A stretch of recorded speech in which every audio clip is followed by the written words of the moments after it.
கச்சத்தீவு விவகாரத்தில் முதலமைச்சர் ஜெயலலிதாவின் புகாருக்கு எதிர்க்கட்சித் தலைவர் மு.க.ஸ்டாலின் பதிலளிக்க முற்பட்டபோது சபாநாயகர் அதற்கு அனுமதி மறுத்ததால் திமுக உறுப்பினர்கள் வெளிநடப்பு செய்தனர். திமுகவிற்கு ஆதரவாக காங்கிரஸ் மற்றும் இந்திய யூனியன் முஸ்லீம் லீக் கட்சியினரும் அவையில் இருந்து வெளிநடப்பு செய்தனர். எங்களுடைய ஆட்சி கலைக்கப்பட்டது.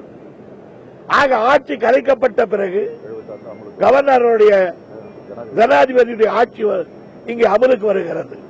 குடியரசுத் தலைவருடைய ஆட்சியில் தான் 1974ஆம் ஆண்டு போடப்பட்ட அந்த ஒப்பந்தம் அமலுக்கு வருகிறது.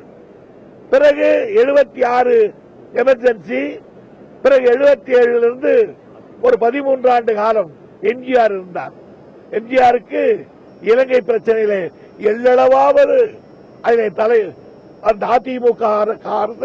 அதிமுக கட்சி அதில் அக்கறை காட்டியிருக்கிறதா என்றால் கிடையாது. ஒரு ஜனநாயக நாட்டில் முதலமைச்சர் பேசினாலும் அவர் பேசும் பொழுது ஏன் குறுக்கிட்டு விளக்கங்கள் பெற முடியவில்லை என்பதே எங்களுடைய அதிருப்திக்கு காரணம். இன்று முதல்வருடைய பேச்சுக்கு விளக்கங்கள் சொல்ல வேண்டும் என்று எதிர்க்கட்சியினுடைய துணைத் தலைவர் சொல்லும் பொழுது அதை மறுக்கின்றார் என்று சொன்னால் இது ஜனநாயக மரபுக்கு ஒத்தானதாக இல்லை.